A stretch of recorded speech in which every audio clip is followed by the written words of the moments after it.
when people don't look in the crawl space or in the basement or know what to look for, Yeah. waterproofing issues, foundation issues, all of these are Yeah. big bills. And I see that all the time. And this happened to me too. You think Mhm. it's a dry basement in the winter because it's not raining yet. And then the spring Yeah. comes around and it starts raining. And you're like, wait, Yeah. we have to waterproof all of this. So Dude. that's one of the biggest things I notice. Hi, folks. Welcome back to the Peep Podcast, where we discuss the latest in REI tech, trends, and info. I'm MJ, I'll be your host, and I'm super pumped to welcome Brandon Lindsey to our show today. He's the author and founder of the coaching community and book, The Rehabbers Playbook, as well as, if you're paying attention and at all interested in new construction, flipping, rehabbing, then you really, really got to tune in today and not miss out. So thanks for being here, Brandon. How are you, man? Of course, I'm great. I'm very good. Thanks for having me. It's an honor to be on, and I think you guys are up to some really cool stuff over there at the Pete. So I'm excited to be here.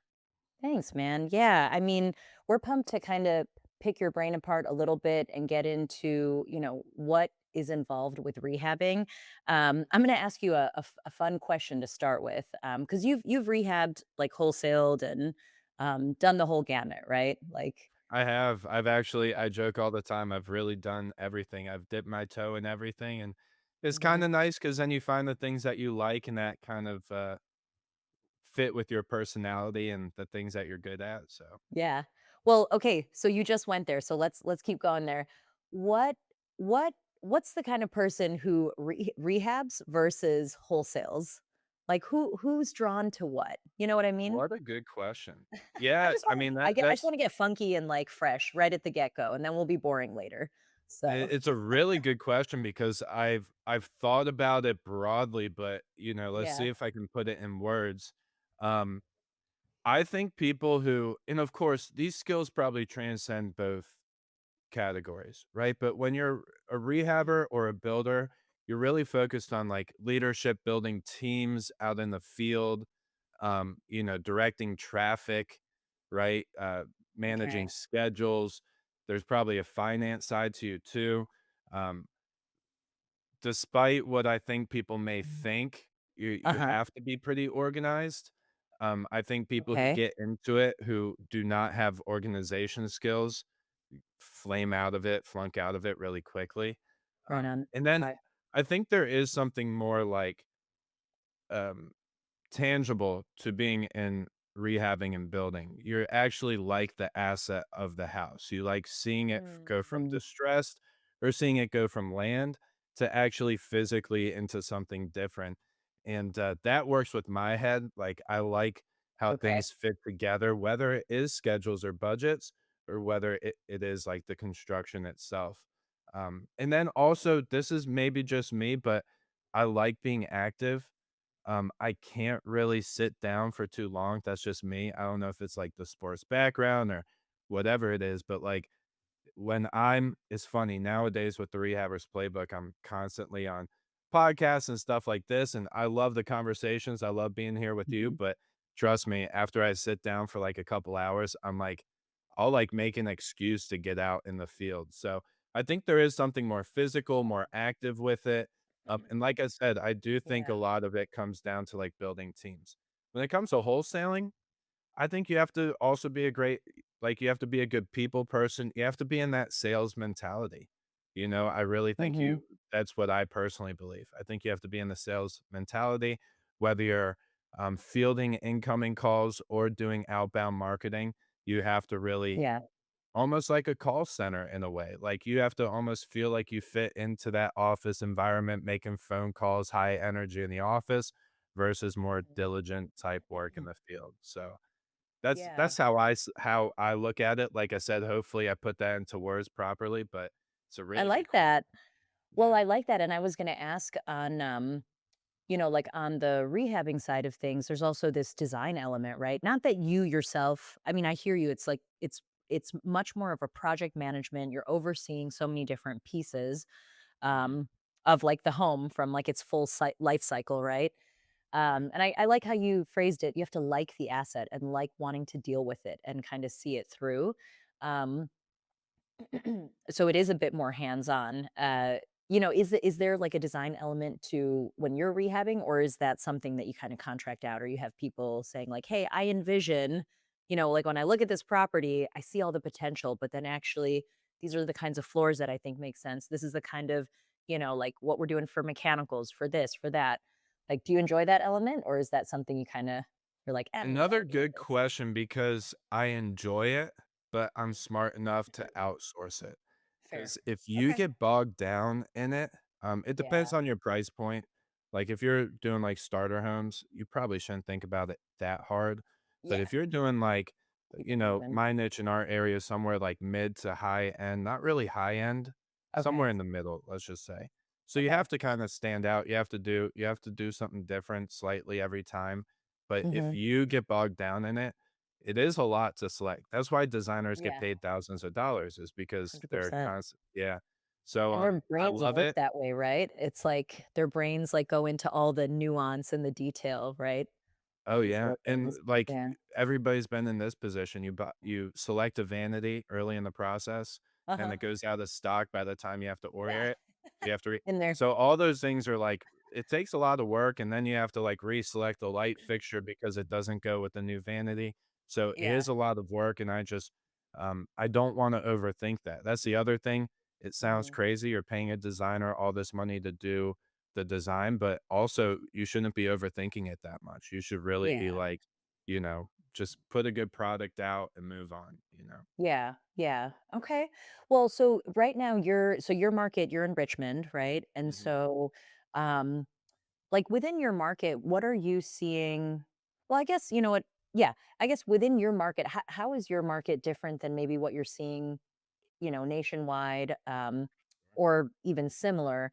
I'm curious kind of from the new construction, lens more than the Yeah. rehabbing lens, like how much is happening? There's been like all these, there's been changes with taxes, legislation, all of that. So are you seeing, I mean, tariffs too? I really want to ask, like, what do I need to stockpile up on right now? Is it lumber? Like, what do I need Yeah. steel? What do I need to buy, man? Like, as soon as Right. I finish this episode, like, what am I clicking on to be like, Yeah, yeah. what are the changes you've seen? So, surprisingly, you don't like, the changes you see are very so far, we don't know Mhm. what's gonna happen, and we never do, but so far, they've been very minimal. Okay. To the point or at least in our market, but Cool. we track this nationwide, our group is nationwide. Mhm. They're very minimal. Roofing went up a little bit, siding went up a little bit. Lumber was still like coming down from the 2021 lumber Yeah. The inflation pandemic, that yeah. was insane. Everything went up like 100%.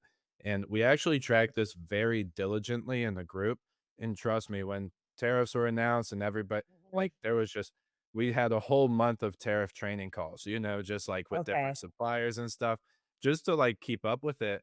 But so far, we look like it's not this huge, crazy thing that you have to sound the alarm with or Okay. sound the alarm on. Yeah. But it is something we're keeping an eye on still because that's a long term, whatever the Mhm. effects are, they're going to be effects for a long period of time. So Yeah. trust me, we're keeping an eye on that. When it comes to our market, Richmond throughout the year, even the past couple years. You see markets like Florida where prices have come down, you have high inventory, things are changing. Mhm. We didn't have that much issue until probably 3 months ago, and we Hmm. started seeing that downward trend in prices with houses sitting on the market. So, Okay. trust me, we're keeping an eye on that as well. We're gonna see where that goes, but it definitely makes you readjust. Um, Yeah. Well, it's a great oh, yeah, go ahead, sorry. Mhm. I was just gonna say, I know I was trying to hit all the questions, but when it comes to new construction, it is still a really good market for new construction here Mhm. because population's increasing. There's only some land that you can build on, which just makes new Mhm. construction that more valuable. But there Yeah. are plenty of markets across the country where new construction doesn't make sense. I'm just lucky to be in a good Yeah. market. Well, I'm based in New York. I'm in Long Island, but, like, and we still have some land here, but I mean, yeah, Very little. Well, and anytime I see new construction, I literally like, almost stop driving the car and cause an accident because 'cause I'm like, "Really?" Yeah, Like, right. that it's am I dreaming this? Um, and yeah, you're completely right. There's definitely some markets where it's like, it's not there's no movement at all. There's no land also, you know? Yeah. Or the Um, price point doesn't make sense, if you look at for very sure. low priced markets, Yeah. there's no room. Yeah. Yeah. Well, so how did you get into rehabbing and new construction and real estate in general? Was this something that your family had kind of like planted the seeds for, or Not where did the really, thought no, start? I'm a victim of I always say it this way, but it is true, a victim of rich dad, poor dad, just like the rest of us, probably like Nice. the majority of your Okay. listeners. In college, my buddy gave me the book and I fell in love. And actually, my first investment was in college. So I do come more from like the real estate. I fell in love with real estate and then I fell in love with construction. I know a lot of people in this space are like contractors getting into real estate. But I think that transition has really been unique for me. And then I ended up as a project manager for a big real estate investing company here in Richmond, where we did like Okay. 50 to 100 flips and new builds a year. So I really was able to dive in for 2 years and learn the business. And that's where I Yeah. fell in love with rehabbing. I love the people, I love the process, I love the physical part of it, like I said. So Yeah.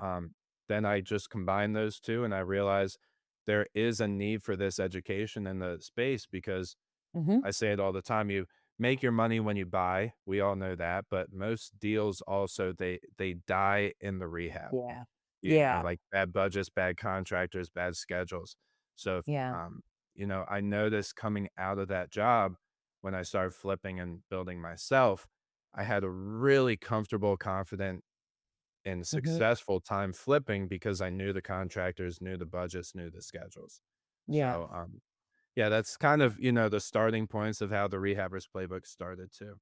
That's awesome. Well, and I'm glad that's like a great segue. I wanted to ask you about that, right? It was a book that you authored. It was this resource that, I mean, if anyone goes, checks out the Rehabber's Playbook, for those of you who are listening today, the testimonials are really, they speak a lot of wonder to the value that you've provided, right, in those pages. Mhm.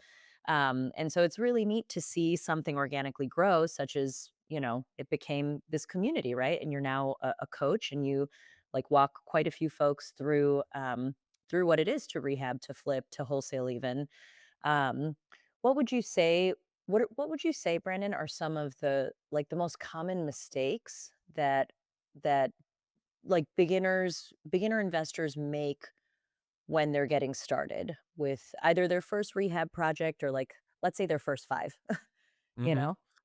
Yeah, I think there's a handful of things that come to mind. Number Mhm. one, and this really ends up one of the biggest problems, not only the most common, but people like to price shop, especially when it comes to contractors, a little Okay. too much. So imagine you Fair. need a bid on flooring and you get Mhm. three different bids. What most people do is they pick the lowest bid and they The run with it. cheapest. Yeah, Yeah, but they don't run with their best contractor, with the best business and the most confident. They 100%. they will take somebody that gives them maybe this really bad gut feeling, but they're Mhm. cheaper more than and that always, like, Yeah. always, as true as anything, ends up in a bad situation. And the biggest issue people have in this business by far is contractors. I like Yeah. teaching budgets, I like teaching schedules, but when people come to me with big problems, it's because of a bad contractor. Yeah, So what's your secret sauce, though, to, like, selecting the right contractors? Is a gut feeling that you get? Like, you're gonna hate my answer. Most people don't like me saying this, but it's a gut feeling. And I No, think it goes I believe it. yeah. Yeah. Mhm. And I think it goes deeper than just that. I think there's a lot of great books and studies out there actually that your gut feeling is one of the most important things that you can listen to Mhm. because it's Yeah. actually your body noticing cues in your almost like your subconscious that your conscious isn't picking up on, right? Mm. So somebody could be telling you a lie and giving you cues that they're lying or not being completely truthful, but you're not really picking up on it. All you know is you have this really bad gut feeling, right? Yeah. But people Yeah. often, when I say trust your gut, they're like, well, how do I trust my gut? I've never dealt with a contractor before. And Yeah. I tell them, don't think that deep on it. Like a Mhm. gut feeling is a gut feeling. And what Yeah. people tend to do is they tend to think of contractors in a different light than normal people. Like if you Okay. were hiring anybody normally for just like a virtual assistant or something, Mhm. you would you have a bad gut feeling, you wouldn't hire that person. But Mhm. for some reason, people are like, contractors are supposed to give me bad gut feelings. Yeah. That's Yeah, you yeah. kind of welcoming bad contractors into your business. So Yeah. don't keep it that much, like Huh. just understand that that's actually one of the best ways and easiest things I can teach you Mhm. on finding a good You contractor. know what? And before you tell us like some of the other kind of common like mishaps that folks, stumble upon, I just want to take a second to say I so appreciate that on the few renos and things that we've done at a very small scale, like, Mhm. on some properties that we owned way back when, you know, contractors literally made or broke my sanity, the bank, Yes. and the Yes. deal, you know? Mhm. It's so funny, like, there's so many different moving pieces along the way, and I think to your point, if you just think of think of them as just humans, right? Like, "Hey, do I enjoy speaking with this human being? Do I feel like I there's some integrity, trust, um, that's there, or is there a gap in that?" Right? It's so funny how there's horror stories, right? I'm sure, like, what's the longest you haven't heard from a contractor, or have you always known, like, pick the good ones, right? Because 'Cause I've heard horror stories, Brandon, of, "Hey, we started this project and it's been 7 months," right? Or, like, Yeah. 2 I haven't heard back. They took this deposit and they ran, right? Yeah. So, I think that's a valid one, probably Yeah. one of the biggest. Mhm. Definitely. Yeah, Yeah. we've heard some of the worst stories, we've had to clean up some, pretty big messes, and it breaks your Yeah. heart every time because everybody here is a hardworking real estate investor looking Mhm. to work for their family, and, Yeah. there's also a reason they're probably giving you that small bid, and you're running with the small bid or the cheap one. Yeah. They're not gonna prioritize your job, so that's also why you might not hear from them for a Yeah. while, or they just get the deposit and run with it. So you always have to think about all those factors, but I understand it's difficult when you don't come from that background. Mhm. Mhm. Well, and it's interesting because, like, I think, like you said, people, whether it's investors or just, everyday folks, getting, when you're trying to, get a job estimated, right?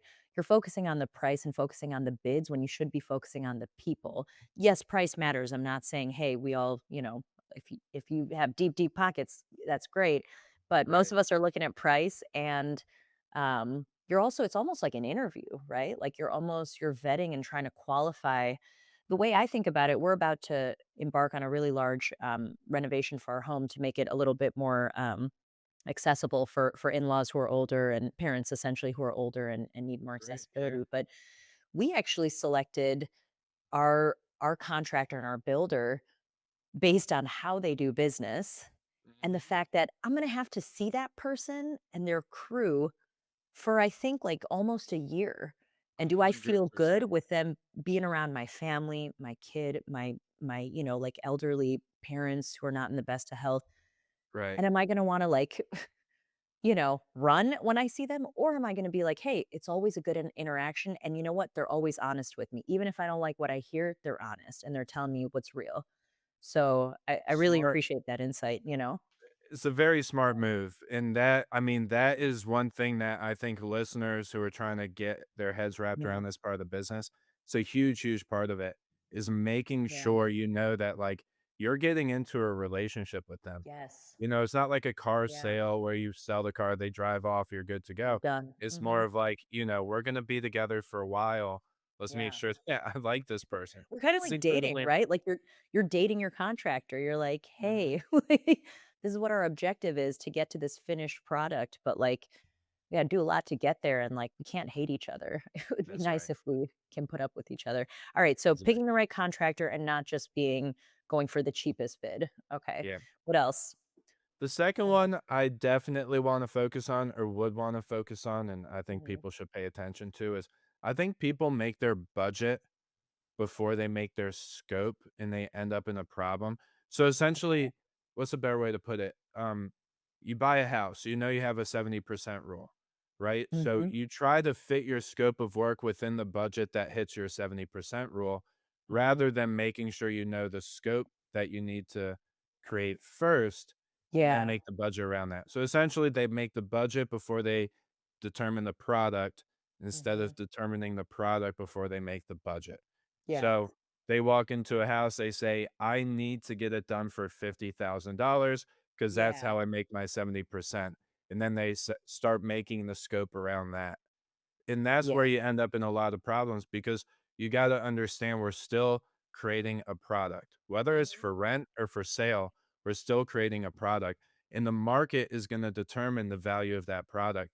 So if you're Mhm. trying to put everything within $50,000, but the market needs you to put in $80,000 to create a very specific product, then Mhm.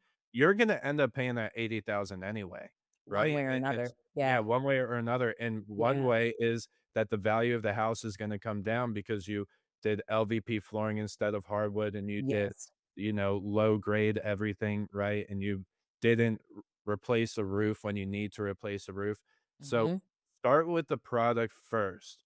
And that's a Okay. real estate thing. We're all real estate investors. We know, look at comps, see what the market wants Yeah. and then find the budget. And then if the deal works, it works. If it doesn't, it doesn't. But I see it's surprising because I think a lot of people it's common sense, but you'd be surprised how many people say I need to get this done for 50,000. You're like, well, this is $100,000 rehab. That's not Well, possible.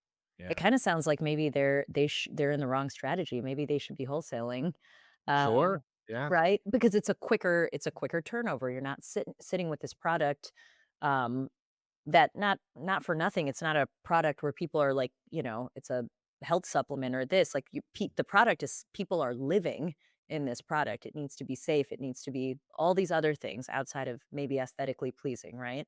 Right. Um, so yeah, that's kinda interesting. Where do you think investors lose the most money when when you're thinking about rehabbing? Is it a certain area that's usually, shortchanged or, on the flip or One thing that comes to mind is not even shortchanged, but completely overlooked as a foundation. I think a Oh, lot of shoot. people are aware of Oh, this to a certain extent, but then by the time they go to do their due diligence, they're not really thinking about it that much. But like okay. when people don't look in the crawl space or in the basement or know what to look for, Yeah. waterproofing issues, foundation issues, all of these are Yeah. big bills. And I see that all the time. And this happened to me too. You think Mhm. it's a dry basement in the winter because it's not raining yet. And then the spring Yeah. comes around and it starts raining. And you're like, wait, Yeah. we have to waterproof all of this. So Shoot. that's one of the biggest things I notice Okay. um, for sure is foundation stuff. So yeah, have somebody crawl Yeah. around. And honestly, behind that, it's Mhm. not that people budgets are blown by people missing things more than under budgeting things, right? So like Okay. you miss in your scope Oh, of got work it. that you need all like foundation work or even like I've seen people don't put windows on their budget when it's kinda clear they need new windows, but they're not Mhm. even thinking about it. They don't have the Yeah. organization to pay attention to it, and then that's a $10,000 hit, $5,000 hit, whatever it is, right? Mhm. So Yeah. but you under budget windows and you under budget foundation, but you over budget tile and Yeah. you're gonna come out in the wash at the end of it. So budgets are blown from missing things, not from Mhm. underestimating things as much. That's a really helpful, distinction. I like that. Mhm. I remember so I had my realtor license, when we lived in Connecticut, like, a few years back, so I was doing quite a bit of residential sales, and I don't know if you remember hearing about this, you just, re-traumatized me, Brandon, so thank you, thinking about Good the job. foundation crises that they had. So, like, one of the biggest builders, um there was, like, a incorrect ratio of pyrite, I think that's what it was called, in Okay, the, yeah. cement, like, mixtures, and so I remember we had, like, concrete disclosures for a number of years, because there were, like, massive structural, like, homes were sinking, like, they Wow. were like, What sinking part of in, yeah. Connecticut? It was oh gosh, don't quote me on this, so I was doing sales in, like, Hartford County, which is, like, this, this center, like, central Right. county, Hartford area, West Hartford, all that. But I think it was a lot of the state. It might have been, like, the Northwest. I covered most of the state at the time, like, multiple counties. It didn't Mhm. affect, like, like, New Haven County and, Fairfield, as you're getting Yeah. closer to New York, but Right. kinda central and up, but it was massive. I mean, and I remember that, like, as an agent, I knew a little bit of what to look for, but I would pay attention to when home inspectors would come in and talk about, an okay crack versus Mm. a crack that needs further inspection from a professional such as a structural engineer, right? Right. Um, so There's some of actually yeah.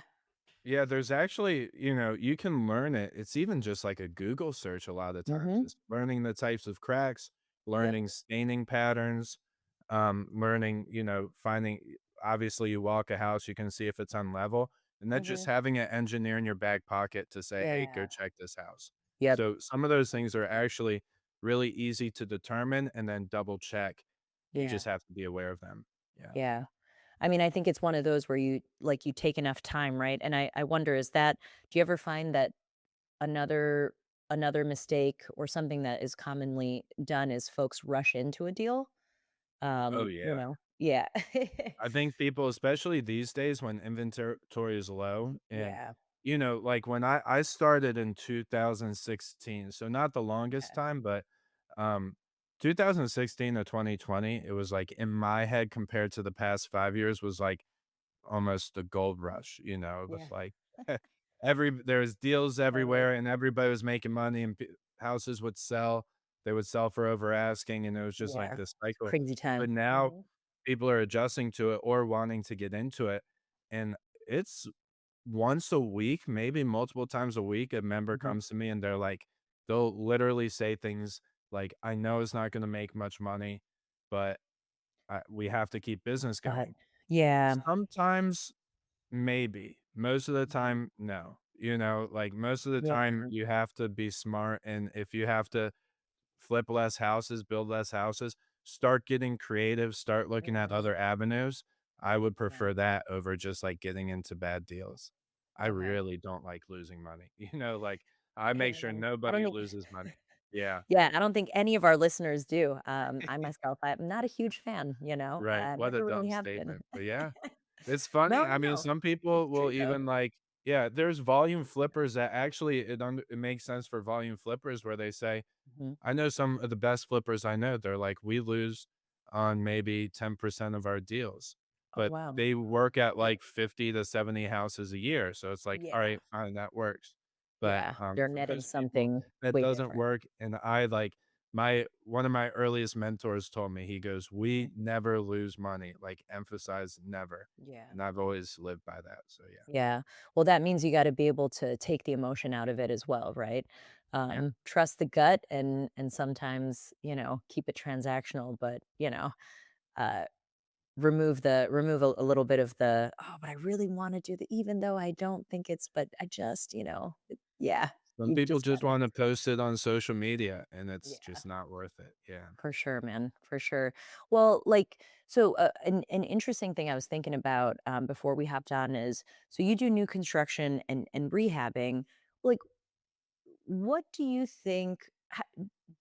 How much faster does a or is it actually is this even a valid question? I was gonna say, how much faster does a new construction sale happen versus a rehabbed or flipped property? It At least in your market, what are you seeing? it always depends on your price point, of course, because I know people Okay. who take a new construction house or a rehabbed house and they're overpricing it. Look, I like pushing the Yeah, market, but you fair. gotta if you take a right price home as a rehab, a right price home as Mhm. a new construction, it's night and day. It's something that once you get into new construction, you Yeah. really just start enjoying many pieces of it, Mhm. including that part. They get sold with a warranty. People like that. Like Yeah. Yep. I don't know what house you like. I've lived in a 1970 built house and now like a 2010 built house. Mhm. Like it's night and day. Even that Yeah. 1970s built house is like a good house, nice, everything was working, but things happen all the time to that Yeah. house. This house is like, knock on wood, but, we're Yeah, and so people who you have even stuff live in warranted, houses. right? Like Yeah, if your boiler goes out or whatever, like there's because the build is much newer, there's actually systems and like protections built like in place that you can ask mhm, for as a buyer or right or if you got it, built, right? right. Have put in place. So makes a huge difference, I think. Yeah. Yeah, I think most buyers are aware of that unless they're a first-time buyer. Mhm. Most second-time buyers are like, they understand the value of new, so they Yeah. fly off the market, they really do if they're priced right, and what's really fun about new construction, I Mhm. can price it just a little bit above the flipped home down the street, and Yeah. people will, like, look at that and be like, "Well, to spend 5,000 more, I get this Mhm. new house and everything," you know? So you can really position yourself very well, at least in my Yeah. market with new construction. That's awesome. Well, it sounds like you guys are up to some really like really really fun things. I know you guys are growing and what before we wrap up, I wanted to ask you, I've heard a little bit about the new build program that you guys just launched. So Yeah. tell us more. What is that? Kind of take us through it. Yeah, sure. So, throughout the conversation so far, I think we've talked about many of the benefits of new construction. It's predictable, it's scalable, it's a better asset, there's less competition. I can go on and on, but just a Mhm. few of the reasons I love it. And I think a lot of people coming from rehabs are interested in new construction. They know the benefits, but they don't feel the confidence to get into it. So we built Mhm. because they have a lot of gaps, right? Like footing, foundation, process, permitting. Um, so we built a program to help people confidently transition into it. And the program Okay. is essentially 6 weeks of courses. It is live, but we're gonna kinda Mhm. recycle it throughout the year, so we'll probably do another one in the winter, another one in the spring of next year, but, this Okay. one starts late September, so people can jump on in time, that's great. If not, Yep. we'll have another one in the future, and it's 6 weeks of courses, and that sounds exhausting, right? We call it an intensive because we're gonna have multiple calls a week, but it's not just training, it's actually workshopping and connecting you with people, so Mhm. I love training, I love action even more. So if I ever trained you into analysis paralysis, I'm not doing my job. So we're gonna Mhm. give you the process so that you feel confident, but we're gonna give you the people so you feel equipped and the Awesome. tools so you feel equipped. So we're doing that for 6 weeks, including some really great expert builders, people that I look up to in the Mhm. industry that are gonna be coming in, workshopping, teaching classes. And then at the end of it, we're gonna have an event in Richmond with a Okay. mastermind dinner and then a full day of project tours, actually getting that Nice. on-site, training and experience. That is what's up. That's Yeah, so huge. I love it's a that. lot of fun. Yeah, I'm excited. It's the Yeah. first time we put together like a program outside of what we normally do, but I think Mhm. it's gonna be fantastic. I think that's gonna be really, I mean, it's gonna provide a ton of value to folks. So, Yeah, I love that. It's been such a pleasure to have you on the show. And yeah. again, for everyone who's listening, if you are remotely interested, in rehabbing and or new construction, you're not sure where to start, or you have a couple of the pieces of the puzzle together and you're just looking for some guidance on how to sync it all up, Brandon is your guy. The Rehabbers Playbook, look it up. All of the important links will be, in our captions here with this episode. Um, but also, you know, hit him up to coach and be your mentor because I mean, you could be doing what I'm doing, but making money, like right, and increasing your business. So, um, is really really nice to connect today, Brandon. Thanks, man. Wishing you guys Yes. nothing but the best. Great conversation. Wish the same to you guys. I love what you guys are doing there. I said it already. I'll say it again. Anybody who wants to join the playbook, Mhm. fantastic. We'd love to have you. But if not, it's just been great to hang out with you, MJ, and I appreciate your time too. Yeah, right on. Awesome. Well, stay well, and since you do have a newborn, hopefully get some sleep.